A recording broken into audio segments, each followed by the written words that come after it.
नमस्कार दोस्तों, शिक्षक शिक्षा और शिक्षण से रिलेटेड इस चैनल में आपका हार्दिक स्वागत है। जी हाँ दोस्तों, फिर आपके बीच उपस्थित है सक्षमता परीक्षा हेतु गणित के बेसिक कॉन्सेप्ट के प्रश्नों को लेकर, जो सक्षमता परीक्षा के दृष्टिकोण से बेहद महत्वपूर्ण है। चूंकि आज कैबिनेट की बैठक में फिर निराशा हाथ लगी है, तो ये निराशा आपके सक्षमता परीक्षा के तैयारी में आड़े नहीं आना चाहिए। इस बात को पॉजिटिवली देखिए कि हमारे बिहार के माननीय मुख्यमंत्री श्री नीतीश कुमार जी ने ऐतिहासिक गांधी मैदान से इस बात की घोषणा कर दी है कि मामूली परीक्षा ली जाएगी और राज्यकर्मी का दर्जा दे दिया जाएगा। वो राज्यकर्मी का दर्जा पाने के लिए वो मामूली परीक्षा कुछ और नहीं, सक्षमता परीक्षा ही है। और उस सक्षमता परीक्षा का तैयारी में बहुत ही कम समय मिलेगा, क्योंकि अचानक नोटिफिकेशन जारी हो जाएगा और परीक्षा का तिथि निर्धारित हो जाएगा। तो ऐसी परिस्थिति में आप अपनी तैयारी को जारी रखें, ये हमारा आपसे आग्रह है।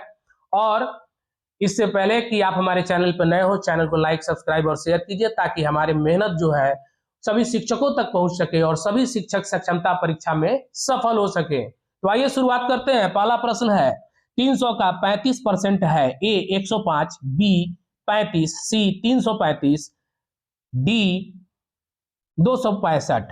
तो देखिए, इस तरीके के प्रश्नों को बनाना बड़ी ही आसान है, लेकिन समझ में आना चाहिए। 300 को 300 लिख दीजिए। का मतलब क्या होता है? गुना।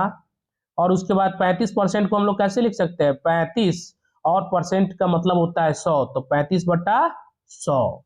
अब ये दो जीरो से 2 जीरो कट गया। ये 35 में 3 से गुना करेंगे तो 105 आएगा। तो ये राइट आंसर क्या हो गया? ए नंबर राइट आंसर आपका आंसर हो गया। तो इस तरीके से आपने पहला प्रश्न हल कर लिया। सेकंड प्रश्न जो है, यदि x का 5% बराबर 40 है तो x का मान होगा। ए में दिया है 2000, बी में दिया है 10,000, सी में दिया है 800 और डी में दिया है 20। तो इस तरीके के प्रश्नों को समीकरण में पुटअप करके बनाएंगे। और समीकरण में पुटअप करने का तरीका भी जानिए कि जो प्रश्न कहेगा उसी के हिसाब से काम कर देना है। जैसे x का 5% बराबर 40 है, तो x का मतलब गुना 5% का 5% का मतलब बट्टा 100, और ये बराबर किसके है? 40 के। यही प्रश्न कह रहा था, हमने पुटअप कर दिया। अब क्या करना है? देखिए, इसके नीचे कुछ नहीं होता है तो 1 होता है, इस बात को आप जानते हैं। अब 5 से x में गुना कीजिएगा तो 5x हो जाएगा। और देखिए, समीकरण में जब इस तरीके का दिया हो तो क्रॉस गुना होता है, इस बात को याद रखिएगा। तो ऊपर में 5x में गुना होगा 1 तो उतना ही मान आएगा, लेकिन अगर 40 में 100 से गुना होगा तो ये कितना हो जाएगा? 4000। अब देखिए, x बराबर, चूंकि यहाँ पे 5x के साथ गुना में है तो इधर आके क्या हो जाएगा? भाग में। 4000/5 कटा दीजिए। 5×8=40 और उसके बाद 2 शून्य, तो कितना आया? 800। अभी इसमें ढूंढिए कि 800 कहाँ है। 800 आपका सी नंबर ऑप्शन में 800 दिया हुआ है, तो इसका मतलब क्या हो गया कि हम लोगों का राइट आंसर जो है वो सी हो गया। नेक्स्ट क्वेश्चन, जब विक्रय मूल्य क्रय मूल्य से कम होता है तब क्या होता है? ए हमेशा लाभ होता है, बी हमेशा हानि होती है, सी कभी कभी लाभ होता है, कभी कभी हानि होती है। देखिए, इस प्रश्न के बेसिक कॉन्सेप्ट को समझ लीजिए कि क्रय मूल्य किसे कहते हैं, विक्रय मूल्य किसे कहते हैं, लाभ क्या है और हानि क्या है। देखिए, आप किसी बाजार में जाकर के 100 रुपया में कोई कलम खरीदते हैं, तो वो 100 रुपया आपका क्रय मूल्य हो गया। और उसी कलम को आपने किसी दोस्त के हाथों 120 रुपया में बेच दिया, तो वो आपका विक्रय मूल्य हो गया। यानी कि 100 में खरीदे, 120 में बेचे, तो यहां पर आपको लाभ होता हुआ दिख रहा है कि 100 रुपया में खरीदे, 120 में बेचे, तो 20 रुपया आपका क्या हो गया? लाभ हो गया।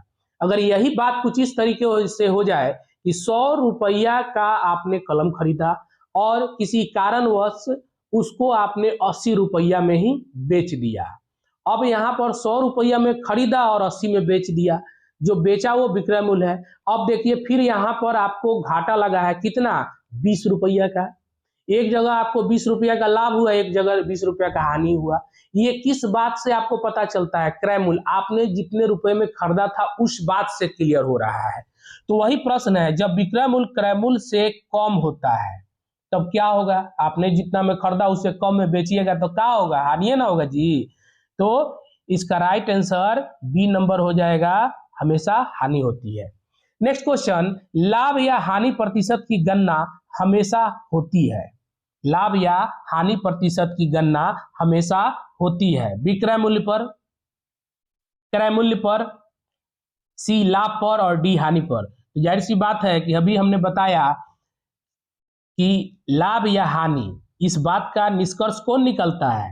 वो क्रय मूल्य पे ही डिपेंड करेगा कि क्रय मूल्य से बढ़ा के बेचे तो लाभ हुआ, तो लाभ होगा तो लाभ प्रतिशत ज्ञात होगा, और क्रय मूल्य से घटा के बेचेंगे तो हानि होगा, हानि होगा तो हानि प्रतिशत ज्ञात होगा। तो इस तरीके से आप सेकेंड नंबर का भी, इस क्वेश्चन का भी सेकेंड नंबर जो है यानी कि ऑप्शन नंबर बी क्रय मूल्य पर राइट आंसर हो जाएगा। चलिए नेक्स्ट क्वेश्चन पे चलते हैं। बड़ा ही अच्छा क्वेश्चन है कि 100 का 5% और 5 का 100% का अंतर है। देखिए यहाँ पे अंतर का मतलब समझ लीजिए कि दो चीजों के बीच में अंतर का मतलब कि वहां पे माइनस का चिन्ह। तो 100 का 5%, तो अभी हमने थोड़ा देर पहले आपको बताया था कि कैसे लिखेंगे। 100 का मतलब गुना 5% का मतलब 5 और प्रतिशत का मतलब 100/100 और बराबर जो कर देंगे फिर 5 का 100%, तो 5 गुना 100 बाई प्रतिशत का मतलब 100। अब इससे ई कट गया, ई 100 से ई 100 कट गया, तो ये माइनस है बीच में, तो 5 माइनस 5 कितना आया? 0। तो इस क्वेश्चन का राइट आंसर कितना होना चाहिए? 0। अब ऑप्शन नंबर सी में आप देख रहे होंगे कि ऑप्शन नंबर सी में आपका राइट आंसर 0 है, तो इसको टिक मार दिए। नेक्स्ट क्वेश्चन देखिए, निम्न में से कौन सा संबंध सही है? ए में दिया है विक्रय मूल्य बराबर क्रय मूल्य प्लस हानि, बी में दिया है क्रय मूल्य बराबर विक्रय मूल्य प्लस लाभ, सी में दिया है क्रय मूल्य बराबर लाभ प्लस हानि, और डी में दिया है लाभ बराबर विक्रय मूल्य माइनस क्रय मूल्य। देखिए फॉर्मूला याद है तो आसानी से मार देंगे। इनकेस आपके माइंड में मिस्टेक हो तो इस बात को मैंने पीछे भी समझाया और मैं फिर एक बार इसको एक उदाहरण के द्वारा समझा रहा हूँ, ताकि इसके कॉन्सेप्ट से आप भली भांति अवगत हो जाएं और इस तरीके के प्रश्नों को बड़ी आसानी से सॉल्व कर लें। अब मान लिए कि हम यहाँ पर क्रय मूल्य जो है, क्रय मूल्य वो 5 रुपया रखते हैं और विक्रय मूल्य जो है 10 रुपया रखते हैं, तो यहाँ पे लाभ होगा। क्या होगा? 5 रुपया का सामान खरीदे या 10 रुपया में बेच दिए, तो लाभ कितना हुआ? 5 रुपया का हो गया। अब इधर इस एक केस में देख लीजिए कि विक्रय मूल्य बराबर 10 रुपया में 5 रुपया और क्रय मूल्य बराबर आपने खरीदा जो वो क्या है? 10 रुपया। अब 10 रुपया, सॉरी 10 रुपया, तो आपको हानि कितना हुआ? यहाँ 10 रुपया का सामान खरीद के 5 रुपया में बेचे आप, तो जब 5 रुपया में बेचे तो आपको हानि कितना हो जाएगा? 5 रुपया का। अब इसी चीज को यहाँ पुटअप कीजिए। यहाँ कह रहा है विक्रय मूल्य बराबर क्रय मूल्य प्लस हानि, यानी कि यहाँ इस कंडीशन में आइए, विक्रय मूल्य 5 है हम लोगों का और कह रहा है क्रय मूल्य प्लस हानि, तो क्रय मूल्य 10 रुपया है अब प्लस हानि 15 रुपया, तो क्या ये विक्रय मूल्य के बराबर हुआ? नहीं हुआ, तो ये क्या हो जाएगा? गलत हो जाएगा। बी नंबर में देखिए क्रय मूल्य बराबर विक्रय मूल्य प्लस लाभ है, यानी कि लाभ के सेंस में आइए, क्रय मूल्य बराबर विक्रय मूल्य 10 रुपया और लाभ 5 रुपया 15 रुपया, ये दोनों को मिला के 15 रुपया और यहाँ पे दिया है 5 रुपया, तो ये बराबर हुआ? नहीं हुआ, तो ये भी गलत। सी में आइए, क्रय मूल्य बराबर लाभ प्लस हानि, यानी क्रय मूल्य बराबर लाभ प्लस हानि। अब इस मैटर को और इस मैटर को एक साथ कह रहा है ऐड करने के लिए, ये कभी संभव है? नहीं है, तो ये भी गलत। और लास्ट कह रहा है डी नंबर ऑप्शन में लाभ बराबर विक्रय मूल्य माइनस क्रय मूल्य, तो यानी लाभ बराबर ये विक्रय मूल्य 10 है माइनस 5 है, तो 10 में से 5 घटाएंगे तो लाभ 5 रुपया प्राप्त हो गया ना जी। यानी कि हम लोगों का राइट आंसर क्या हो गया? ऑप्शन नंबर डी जो है हम लोगों का राइट आंसर हो गया, और बड़ी आसानी से आप इस चीज को भली भांति समझ गए होंगे। नेक्स्ट क्वेश्चन देखिए, 10 का प्रतिशत में मान है, 10 का प्रतिशत में मान है। देखिए प्रतिशत कितने का होता है, 100 का होता है, और 100 में 10, 100 में 10 यानी 10%, 100 में 20 यानी 20%, 100 में 25 यानी 25%, 100 में 30 यानी 30%। तो इस तरीके के ये जो बात है उसको दिमाग में रखेंगे कि प्रतिशत का मतलब 100 होता है, और 100 का 10 हुआ तो 10%, 20 हुआ तो 20%। तो इस हिसाब से आपका जो राइट आंसर है वो क्या होगा, ए में 9/10 दिया है, बी में 90% दिया है, सी में 9% दिया और डी में 10% दिया है, तो राइट आंसर क्या हो जाएगा, 10%। चलिए नेक्स्ट क्वेश्चन देखिए, 25 पैसा 1 रुपया का कितना प्रतिशत है। देखिए 25 पैसा जो है वो 1 रुपये का कितना प्रतिशत है। तो देखिए मुजबानी जान लीजिए कि 1 रुपया में कितना पैसा है, तो 1 रुपया में 100 पैसा, 1 रुपया में 100 पैसा, तो 100 पैसा में 25 पैसा जो है वो कितना प्रतिशत है, यही ना पूछ रहा है जी। तो अब देखिए कि आप जान रहे हैं कि 25 पैसा जो है 100 रुपया में, अब कह रहा है 100 पैसा में 25 पैसा, तो 100 में 25 है तो 25% ना होगा जी। 100 में 50 रहेगा 50 पैसा तो 50% होगा, 100 में 75 पैसा रहेगा तो 75% होगा। इस तरीके से इस प्रश्नों को, इस तरीके के प्रश्नों को आप हल कर लेंगे कि पहले जान लेंगे कि 1 रुपया में 100 पैसा, तो 100 पैसा में 25 पैसा, तो 100 में 25, तो अभी तो ऊपर हम लोग 100 सॉल्व किए हैं कि 100 में 10 है तो 10% हुआ। अब 100 में 25 है तो इसका राइट आंसर क्या हो जाएगा, 25% इसका राइट आंसर हो जाएगा, और वो जो है ऑप्शन नंबर ए में दिया हुआ है, ऑप्शन नंबर ए में 25%। चलिए नेक्स्ट क्वेश्चन चलते हैं, 2 लीटर का 20% होगा। देखिए 2 लीटर का 20%, तो 1 लीटर में 1000 मिलीलीटर होता है। 1 लीटर में कितना होता है, 1000 millilitre. 1 litre equal to 1000 millilitre. इस बात को समझ गए।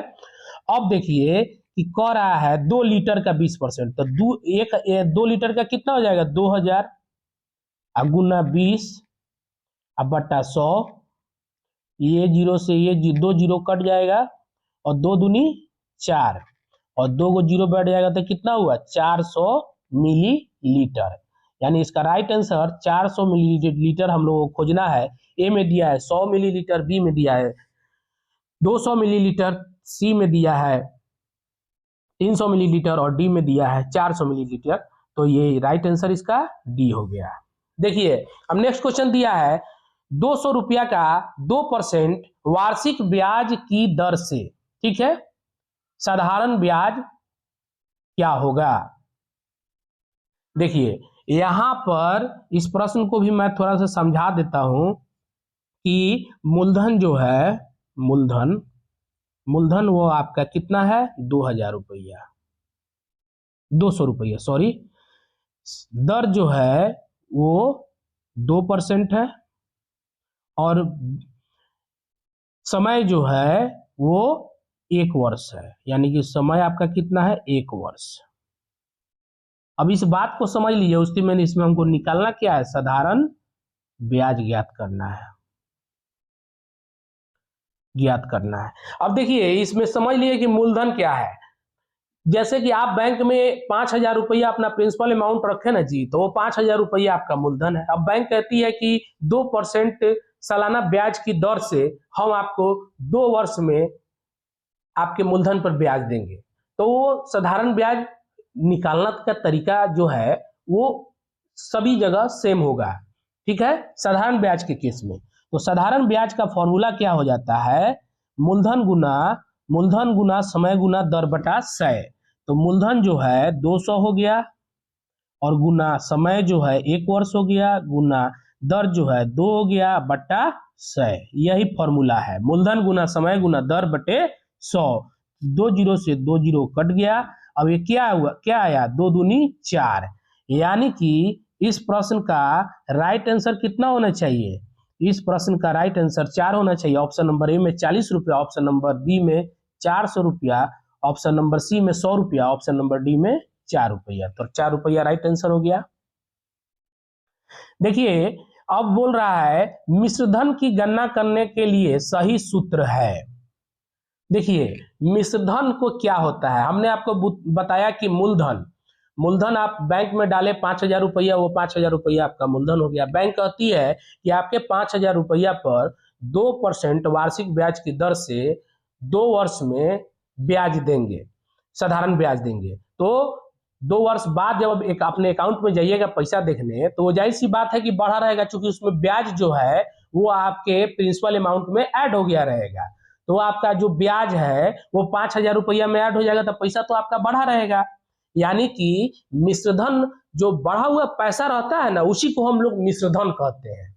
तो मिश्रधन बराबर क्या हो गया, मूलधन प्लस ब्याज। तो ये ऑप्शन में दिया है मिश्रधन बराबर मूलधन माइनस साधारण ब्याज, मिश्रधन बराबर साधारण ब्याज माइनस मूलधन, मिश्रधन बराबर मूलधन प्लस साधारण ब्याज, और मिश्रधन बराबर मूलधन प्लस साधारण ब्याज प्लस दर। तो इसका राइट आंसर क्या होगा, मैंने आपको बताया कि मिश्रधन बराबर मूलधन प्लस साधारण ब्याज, ये आपका राइट आंसर हो गया। चलिए नेक्स्ट क्वेश्चन चलते हैं। यदि 4% वार्षिक ब्याज की दर से 2 वर्ष का साधारण ब्याज 8 रुपया है तो मूलधन होगा। देखिए अब देखिए हम बताएं कि साधारण ब्याज बराबर मूलधन गुना साधारण ब्याज बराबर, हम आपको बताए हैं कि मूलधन गुना समय गुना दर बटे 100, ये आपको बताए हैं। अब हमको यहाँ पे ज्ञात क्या करना है, तो मूलधन होगा। तो मूलधन यहाँ पे अगर इस सारे चीज को इधर ले आए तो मूलधन बराबर क्या हो जाएगा,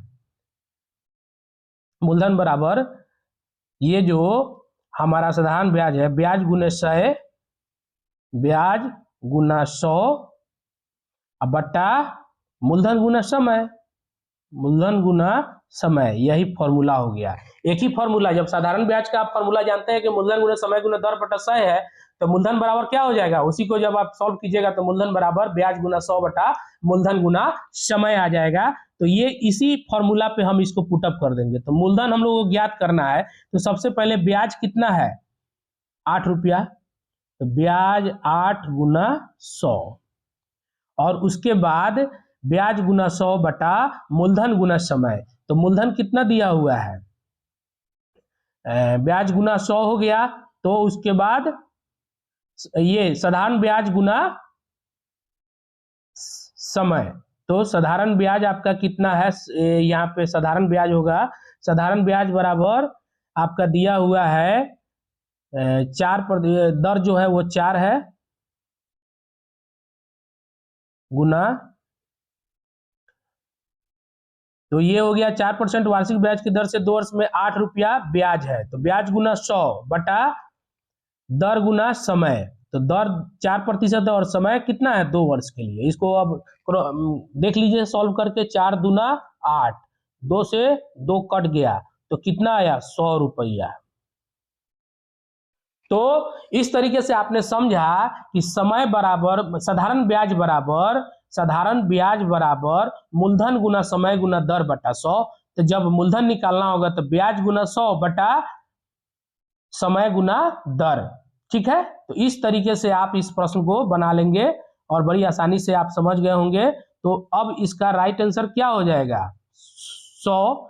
तो इसका right answer option number A में 200 दिया है, ऑप्शन नंबर बी में 100 दिया है, तो इसका राइट आंसर कितना हो गया, 100 हो गया। चलिए नेक्स्ट क्वेश्चन पे चलते हैं। देखिए एक सारणी दिया गया है, सारणी का अवलोकन कर निम्नलिखित प्रश्नों के उत्तर दीजिए, ठीक है। तो प्रश्न कह रहा है आदर्श के प्राप्तांक का 50% किसके प्राप्तांक के बराबर है। तो सबसे पहले आदर्श का प्राप्तांक देख लीजिए, आदर्श का प्राप्तांक जो है 80 है, तो 80 का 50/100 कर दीजिएगा, तो ये कट गया, यानी कि आया कितना 40, यानी 40 किसके बराबर है, ये देखिए 40 नंबर किसके बराबर है, तो 40 नंबर जो है वो सुविधा के अंक के बराबर है। तो इसका राइट आंसर क्या हो गया? सुविधा। नेक्स्ट क्वेश्चन देखिए, कह रहा है विनीता का प्राप्तांक समग्र के प्राप्तांक का है। विनीता का प्राप्तांक देखिए कितना है? 75। और समग्र के प्राप्तांक का है, समग्र के प्राप्तांक का है, समग्र का कितना है? 50। तो 50 का, यही ना क्वेश्चन कह रहा है कि 50 का मतलब गुना x% बराबर 75। अब हम लोग को निकल जाएगा कि कह रहा है क्या? विनीता का प्राप्तांक समग्र के प्राप्तांक का है, तो समग्र के प्राप्तांक का x% बराबर विनीता का प्राप्तांक। तो अब इसको सॉल्व कर लीजिए, तो ये क्या हो जाएगा? 50 गुना x/100 इक्वल टू 75। अब इसको यहाँ पे ये 50x हो जाएगा और इसके बाद ये हो जाएगा 7500। अब देखिए, अब इधर का जो x में लाइएगा तो इधर जो भागा में 50 है, गुना में 50 है, इधर आके भागा में 50 हो गया, तो 7500 बटा 50। तो ये से ये कट गया और 5 एकम 5 अब 5 दूना 5 एकम 5, 2 बचा 25, 50 25 0, यानी कि 150% इसका आया। 150% आया। तो 150% किसका है आप देख लीजिए। 150% जो है ए में 50%, बी में 75%, सी में 100%, डी में 150%। तो इसका राइट आंसर कितना हो गया? 150%। अब नेक्स्ट क्वेश्चन देखिए, सुरुचि का प्राप्तांक आदर्श के प्राप्तांक का है। सुरुचि का प्राप्तांक, सुरुचि का कितना प्राप्तांक है? 60 है। और सुरुचि का प्राप्तांक आदर्श के प्राप्तांक का है, तो सुरुचि का 60 है, आदर्श के प्राप्तांक का 80 है। तो 80 का ये आपको कह रहा है कि सुरुचि का प्राप्तांक आदर्श के प्राप्तांक का, यानी कि आदर्श के प्राप्तांक का है, सुरुचि का प्राप्तांक आदर्श के प्राप्तांक का है। तो सुरुचि का 80 जो है प्राप्तांक, आदर्श का 80 है, तो 80 का क्या इसको निकालेंगे ना जी हम लोग 80 का x% बराबर 60। यानी कि इस प्रश्न में देखिए, थोड़ा समझ लीजिए कि सुरुचि का प्राप्तांक आदर्श के प्राप्तांक का है। तो आदर्श का प्राप्तांक कितना है? 80 है। तो अब पूछ रहा है कि सुरुचि का प्राप्तांक आदर्श के प्राप्तांक का है, ठीक है, 25%, 50%, 75%, 100%। तो आदर्श का प्राप्तांक का x% बराबर 60, यही ना है सुरुचि का प्राप्तांक। तो अब इसको सॉल्व कर लीजिए कि 80 गुना x/100 बराबर कितना हो जाएगा? 60। अब इसको गुना कीजिएगा तो 80x/100 बराबर 60। अब इसको x हो गया, तो ये क्या हो जाएगा? 80, यहाँ पे करते हैं 80 x इक्वल टू, इसको गुना कर दीजिएगा तो ये कितना हो जाएगा? 60 में से 100 से गुना कीजिएगा तो ये 6000 हो गया। फिर x कीजिएगा तो ये गुना में 80 है, तो इधर आके कितना हो गया? भाग में 80 हो जाएगा। तो 6000 बाई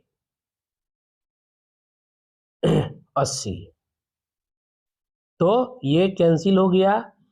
ये 8 6 48, 8 7 56 हो जाएगा, 8 7 56, और फिर बचा 4 40, तो 8 25 40 हो गया। फिर ये 75%, यानी कि x बराबर कितना आया? 75%। तो इस तरीके से हम लोग ऑप्शन में अब खोजेंगे कि 75% कहाँ पे है।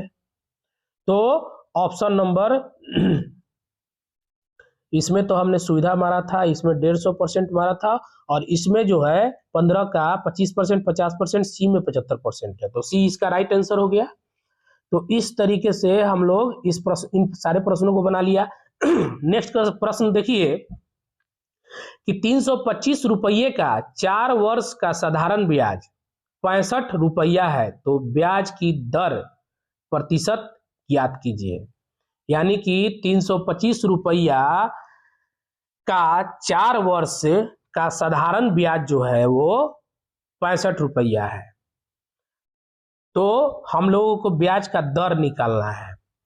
तो दर बराबर निकालना है, तो हमने आपको बताया था कि ब्याज बराबर मूलधन गुना समय गुना दर बटे 100 होता है। ब्याज बराबर क्या होता है, हमने बताया कि ब्याज बराबर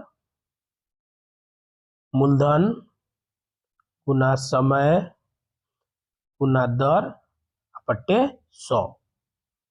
अब निकालना है दर, तो दर बराबर क्या हो जाएगा, ब्याज गुना 100 अब बटे क्या बच गया, मूलधन गुना समय, मूलधन गुना समय, यही निकलेगा। तो ब्याज हम लोगों को कितना दिया हुआ है इस क्वेश्चन में, देखिए ब्याज 65 दिया हुआ है तो 65 लिख दीजिए, गुना 100 है तो गुना 100 कर दीजिए, बटे मूलधन कितना दिया हुआ है, मूलधन जो दिया हुआ है 300, थोड़ा सा देखना होगा 325 रुपया दिया हुआ है, ठीक है। तो ब्याज जो है वो 65 रुपया है, तो 65 गुने 100 बटा ये हो गया 325 गुना समय कितना है 4 वर्ष, तो 4 लिख देंगे। अब इसको हम लोग कटा लेंगे, तो 4 से कटाएंगे तो 4 दूना 8, 4 पंचे 20, ये 25 हो गया। अब इसको 25 से इसको कटा दीजिए, 5 से कटा दीजिए 50 25 और ये कट गया तो 5 छक 30 और 2 50 25 और ये 65 से 65 कैंसिल हो गया, तो ये कितना आया हम लोगों का 5%। दर कितना हो जाएगा 5%। तो इस तरीके से आपने समझ लिया कि दर इसका जो है वो 5% होगा। तो ये क्वेश्चन भी आपने सॉल्व कर लिया, दर कितना हो गया 5%। तो इसका जो राइट आंसर हो गया वो निकालने के बाद क्या प्राप्त हुआ हम लोगों को 5%। चलिए नेक्स्ट क्वेश्चन है, रंजीता ने एक सलवार सूट 500 रुपये में खरीद कर 500 रुपया में खरीदा और 20% लाभ पर बेच दिया। यानी कि 500 रुपया खरीदा, उस पर 20% लाभ लिया और बेच दिया, किसको, छाया को। छाया ने फिर उसे 10% लाभ लेकर लक्ष्मी को बेच दिया। तो बताइए कि लक्ष्मी ने सूट कितने रुपए में खरीदा, तो जितना में बेचा होगा तो लक्ष्मी उतना ही में ना खरीदी होगी। तो 500 का पहले 20% निकाल लीजिए, तो 500 का 20% जब निकालिएगा तो कितना हो गया, 5 दूना 10, 100 रुपया हो गया है। अब ये 100 रुपया इसका आ गया। अब देखिए 100 रुपया जब आ गया, 500 इसका 100 रुपया आ गया, तो अब ये जो बेचेगी तो यही दोनों ऐड हो जाएगा, तो 500 100 600 रुपया हो गया। अब 600 रुपया पे फिर क्या करती है, छाया 10% लाभ ले लेती है, तो 600 का 10% निकालिएगा तो 10 बटे 100 हो जाएगा, तो 2 शून्य कट गया, तो ये कितना हो गया 10 छक 60। अब 600 में 60 जोड़ दीजिएगा तो 660 रुपया। यानी कि लक्ष्मी ने उस सूट को कितना में खरीदा, 660 रुपया में। ठीक है, नेक्स्ट क्वेश्चन आइए, राणा अपने वेतन का 80% खर्च कर देता है। यदि माह के अंत में उसके पास 1000 रुपया शेष बचता है तो उसका मासिक वेतन ज्ञात कीजिए। देखिए बड़ा अच्छा प्रश्न है, बहुत ही अच्छा प्रश्न है, इसको समझाते हैं, सबको मिटा देते हैं, चूंकि आप समझ तो गए ही हैं, और इसको अब हम इस क्वेश्चन को सॉल्व करके समझाते हैं। देखिए यहाँ पे बोल रहा है कि राणा अपने वेतन का 80% खर्च कर देता है। अगर देखिए मान लिए कि कोई व्यक्ति महीना में 100 रुपया कमाता है और 80 रुपया खर्च कर देता है, तो अंत के महीना के अंत में उसके पास कितना रुपया बचेगा, 20 रुपया बचेगा। बात को समझिए कि 100 रुपया कमाता है, 80 रुपया खर्च कर देता है, तो महीना के अंत में कितना बचा उसके पास, 20 रुपया। अब इसको एक एक नियम से बना लीजिए कि 20 रुपया जब बचता है तब उसका वेतन कितना रहता है 100 रुपया, यानी कि 1 रुपया बचेगा तब उसका वेतन क्या होगा 100/20 रुपया। और इसलिए जब 1000 रुपया उसका बचेगा तो 100/20 गुने 1000। अब देखिए इस तरीके से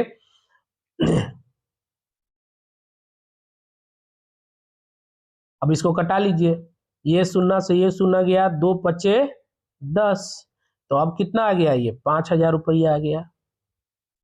यानी कि उस व्यक्ति का मासिक इनकम कितना था 5000 रुपया था।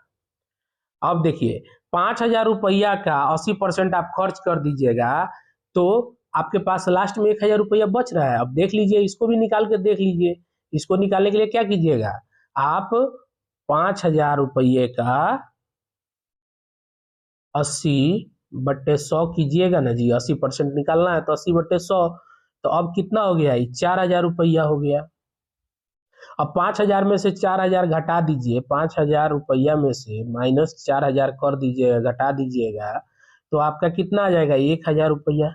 यानी कि वही ना 1000 रुपया उसको बच रहा है, यानी 5000 रुपया उसका जब मासिक आमदनी है तो वो 80% खर्च कर देता है, तो 4000 खर्च कर देता है, 1000 रुपया बचता है। इस तरीके से आपने ये प्रश्न भी समझ लिया। आशा करते हैं कि आपको ये वीडियो काफ़ी पसंद आया होगा। इसको शॉर्टकट में भी बनाया जा सकता था, लेकिन बेसिक कॉन्सेप्ट के दृष्टिकोण से मैंने आपको ये सारी चीज़ें समझाई। तो आशा करते हैं कि आपको वीडियो काफ़ी पसंद आया होगा। इसी के साथ थैंक यू, धन्यवाद।